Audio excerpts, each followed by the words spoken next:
Estamos de volta! Eu, Gigi Barreto, a sua perita criminal preferida aqui da rede. E o assunto hoje, olha, vale a pena ficar atento. Por quê? Quantos de vocês se solidarizam com a dor do outro, principalmente quando esse outro é um animal de estimação ou não, um bichinho largado na rua, aquele que seus donos não querem mais. Então, por conta disso, o que nós temos pelo Brasil? Tanto aí para ajudar esses seres tão fofinhos e que merecem os nossos cuidados também, né? ONGs, pessoas muito altruístas que estão aí para ajudar, porque se não fossem eles, o que aconteceria aí com tantos cachorros, gatos pela rua, né? E aí você não desconfia que algo pode estar errado. Por isso que o raciocínio investigativo é tão bom. Esse raciocínio lógico-dedutivo, pautado nesse olhar a mais, sim, que é o que nós vamos conversar aqui, porque esse crime só foi descoberto, um crime monstruoso, só foi descoberto porque alguém desconfiou. E o que a pessoa fez depois que desconfiou? Senta e assiste, que esse é um dos casos que ficaram mais conhecidos no mundo. Marcou, inclusive, a história no Brasil. Foi o primeiro caso em que alguém foi condenado por maus tratos a animais. Mas não é qualquer maus trato, gente. Nós estamos aqui no nosso mês serial killer. Vai estender um pouquinho mais, tá? Vai estender um pouquinho mais. Logo avisando aí. Então, te prepara.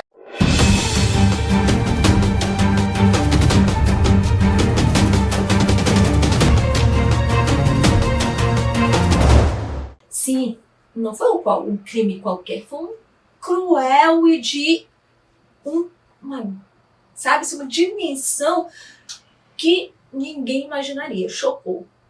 Ela que se tornou a maior serial killer de animais do Brasil. Na verdade, a maior serial killer do mundo. Mas aqui há algumas ressalvas, tá? E se você quer aprender, vai lá para a área de membros, porque existe uma diferença aí. Lá nos Estados Unidos, eles não a consideram como serial killer. Eles dão para ela uma outra denominação. Sim, qual será?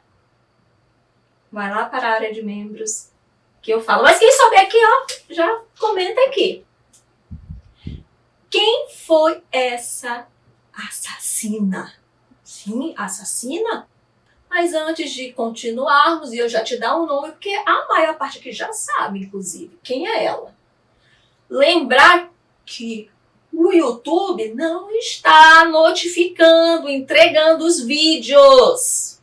Eu estou vendo isso na minha análise estatística aqui. Então, e muita gente vindo dizer que realmente não está recebendo. Sabe o que você faz? Te desinscreve do canal, te inscreve de novo e ativa as notificações novamente. Gigi, eu nunca ativei, então agora tá na hora, né? É o sininho. E quem não é aqui do canal, chegou agora, tem muita gente chegando, já te inscreve, ativa o sininho e, claro, gente, comece a dar like nesse vídeo, porque ele é mais do que importante. Vocês estão vendo aí, né, como a coisa no Brasil está aumentando esse tipo de criminalidade, esse tipo de padrão criminoso.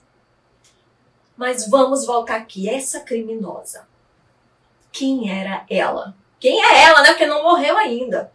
Dalvalina da Silva. Hoje ela tem 58 anos. Em 2012, tudo que Dalvalina realmente fazia com os animais, que ela se dizia protetora, veio à tona e chocou o país. Mas, antes disso, como era Dalvalina? Como é que ela era conhecida? Ela era muito conhecida, diga-se de passagem, porque desde 1998, aproximadamente, ela desenvolvia um trabalho lindo de acolher cães e gatos. A polícia estima que ela tenha recebido por dia em torno de 10 a 20 gatos e cães. Coloquem aí na conta. Nos autos constam em torno de 300 e pouco, mas se levarmos em conta esse cálculo, o negócio aí vai para os 10 mil, olha. E a Dalva começou a divulgar mais e mais o seu amor pelos animais e o seu trabalho voluntário. E com isso, obviamente, passou a ser mais conhecida ainda, principalmente das outras ONGs. Ela recebia animais vindo de outras ONGs que não tinham condições por conta de superlotação e tudo mais, ou diretamente de pessoas que recolhiam ou aquelas que não podiam mais ficar com os seus pets. Só que as ONGs começaram a fazer algumas perguntas. A principal era como que ela conseguia ficar com tantos animais, sendo que nem eles davam conta, eles sabiam a dificuldade que era tanto conseguir uma adoção, quanto conseguir financeiramente, dinheiro para os custos de manutenção, de tratamento, vermifugação, castração. E claro que tudo começou a ficar muito mais instigante. Até porque realmente quem ama esses animais querem saber como é que eles estão. Qual o fim realmente está sendo dado. E uma dessas ONGs, uma das fundadoras da ONG, chegou a levar um animal para a Dalva. E no mesmo dia chegou a se arrepender, Então ela quis pegar de volta o animal. Ela foi no dia seguinte pegar o animal e a Dalva disse que já não poderia mais porque o animal tinha sido já doado.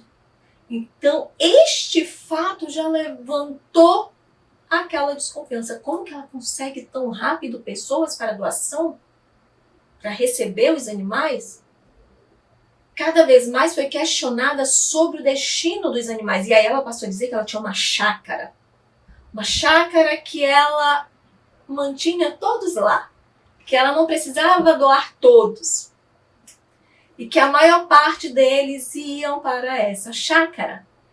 E ela mantinha todos.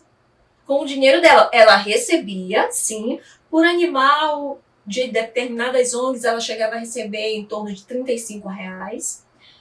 Mas o que é R$35 uma única vez, Ela recebia uma única vez para cuidar daqueles animais. Mas e depois? Como é que era a manutenção?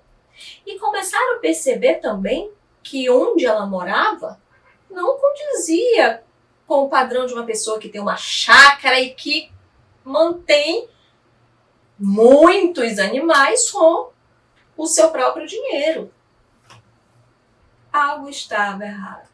Ainda mais porque a fonte de renda dela era a venda de sabonetes.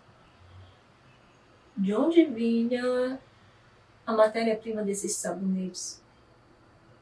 Porque os sabonetes eram artesanais.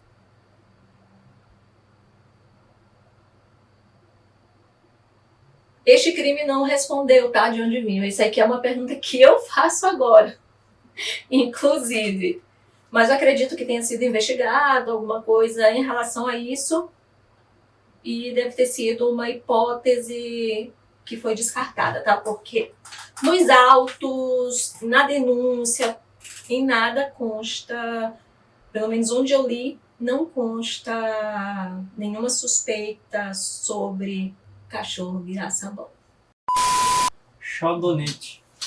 Xodonete não, gente. Xodonete não. Nem batatonete. Oh, meu Deus do céu. Então, eles começaram a fechar o cerco em relação a Dalva, os fundadores de ONGs, e realmente começaram a conversar entre si. E começaram realmente a se certificar de que ela não negava receber nenhum animal, coisa que não acontecia em nenhuma outra ONG. E a desconfiança ficou tão forte que eles passaram a investigar por conta própria a Dalva. Contrataram um detetive, fizeram uma vaquinha e contrataram um detetive particular. Esse detetive ficou em torno de 20 dias. Começou a ficar desde da manhã até a noite na frente da casa da Dalva, justamente para ver o que ela fazia. E ele começou a registrar que os cachorros e gatos chegavam, mas eles não saíam. Como assim? Aquela casa ali não tinha suporte para tantos animais que ele viu chegar. E ela não levava para a chácara? Teletransporte? Porque ele não viu sair dali. Então foi quando ele percebeu que o comportamento se repetia.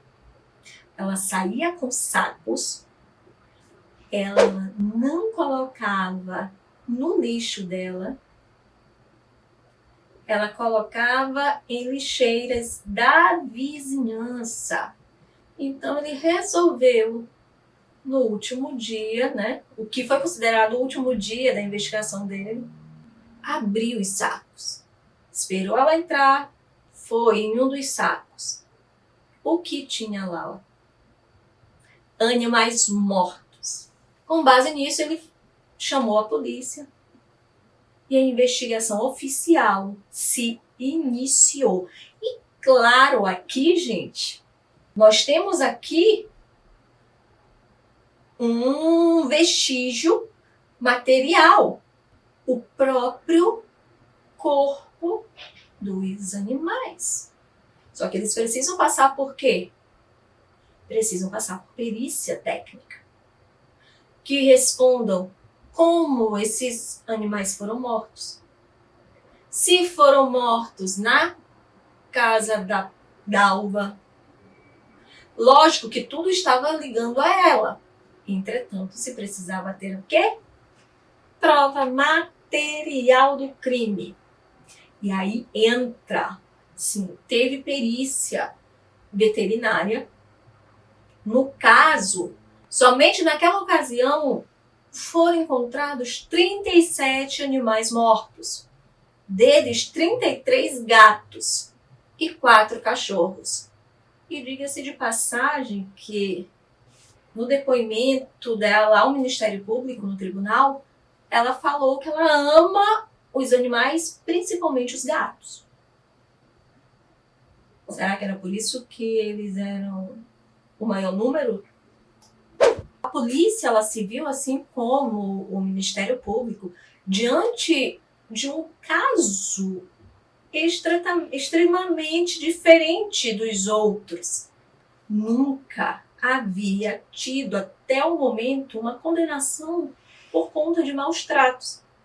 Ai, Gê, mas aí não é só maus tratos. Exatamente. Não é somente maus tratos. Vai além, né? Que resulta na morte. E nunca se teve. E esse caso ele foi um divisor de águas, inclusive. E acredito que até para a própria perícia. A perícia em animais, que vai muito além da perícia ambiental. caracterizar maus tratos muito além do que confere a lei ambiental, mas que caracterize até, inclusive, um comportamento psicopata, que é o caso. Como foram realizadas as mortes? Elas eram similares? Como estavam estes corpos? O tempo de morte era similar a todos eles? E isso é importante, porque durante esses 20 dias, o detetive não viu ela sair com sacos com frequência. E justamente o que foi encontrado na perícia responde esse lapso temporal entre a primeira vez que ele viu a Dalva levando sacos para fora e a segunda vez, que foi a última, que foi quando ele foi lá verificar, né? Que realmente era algo muito estranho. Então, na perícia, se atestou que os animais tinham tempos de morte diferentes. Tinham animais que estavam entre 24 e 48 horas e tinha animais que a rigidez cadavérica e os processos cadavéricos já diziam que estavam mortos há mais de uma semana. Opa, então isso significa o quê? Que ela mata um por dia? Ou ela matava, né? Vários por dia. E aí é que entra a denominação, dado o termo que lá nos Estados Unidos dão para ela, que não é de serial killer, é um outro termo. Quem me acompanha lá na rede social, naquela outra, já pode dar uma opinião aqui qual seria esse termo. Escreve aqui, tá? Mas como que Dalva matava esses animais? Ela aplicava anestesia porque ela dizia que amava os animais. Não. Todas as substâncias encontradas no corpo dos animais, olha só, perícia toxicológica, não foi encontrado nenhuma substância analgésica. Foi encontrado cloreto de potássio, foi encontrado ketamina, teve mais umas outras 2 substâncias e nenhuma delas analgesia. O cloreto de potássio, até muitos anos atrás, ele era usado para eutanásia de animais. Entretanto, não deixava de causar dor. O animal sentia dor.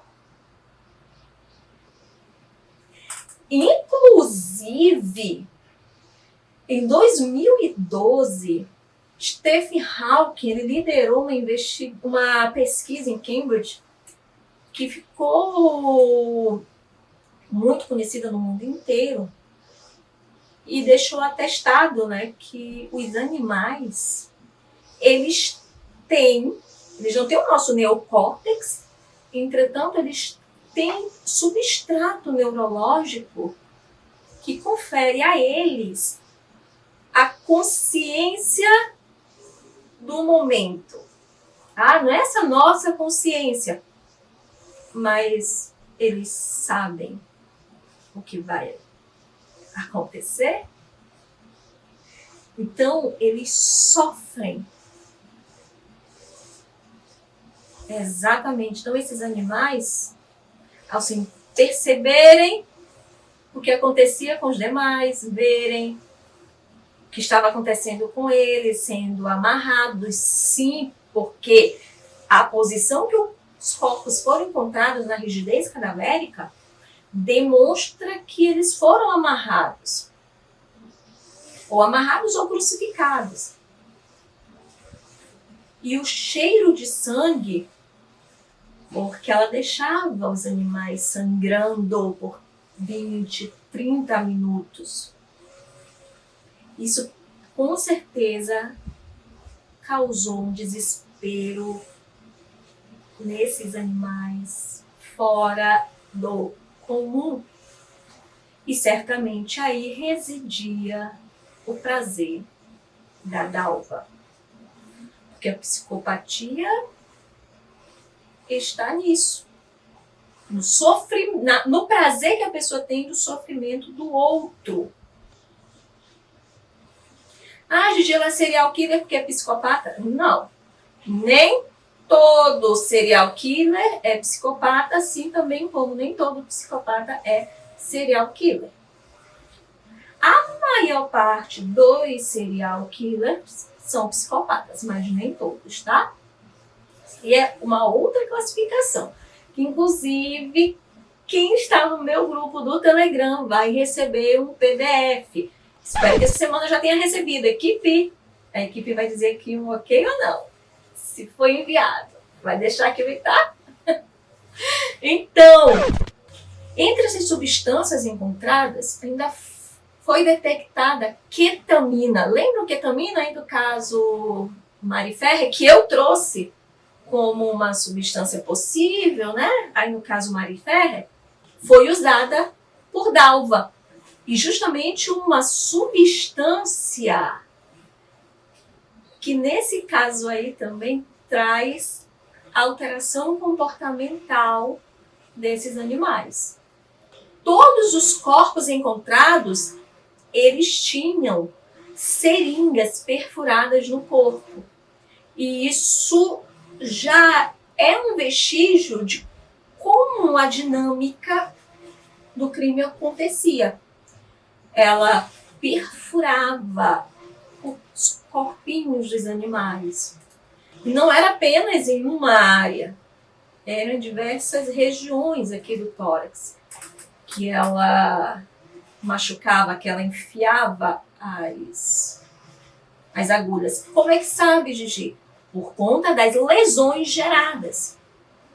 Então, na análise do corpo do animal, foi verificado diversas lesões pulquitórias, tá? Que é o nome que nós chamamos, que são lesões originadas por esse tipo de instrumento, como a agulha da seringa. E o diâmetro eram todos iguais. Então, o que mostra que ela usava um determinado tipo de seringa, de agulha. E também o ângulo de perfuração era de 90 graus em relação ao corpo dos animais. O que demonstra que todos estavam numa mesma posição. Então, você que ama estudar sobre serial killer sabe que o fato dela deixar, né, as agulhas no corpo dos animais é o quê? É a assinatura dela. Sim. E qual é o modus operandi dela? Responde aqui qual é o modus operandi dela. Lá na área de membros eu vou responder, tá? O modus operandi é outra coisa, diferente de assinatura. Tá bom, eu vou responder logo porque isso aqui é muito, muito, muito importante. O modus operandi dela era se passar por uma protetora de animais. Vocês estão vendo como é muito fácil enganar pessoas? Cuidado! Quantos serial killers existem por aí com modus operandi parecidos, no mesmo naipe que a Dalvalina? E aí a gente vai até além.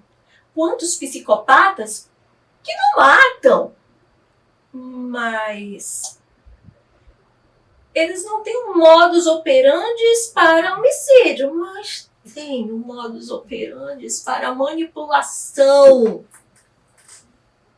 e aproveitar o que você tem. Baseado nesses achados da perícia, a autoridade policial começou a investigar junto à Dalva, né?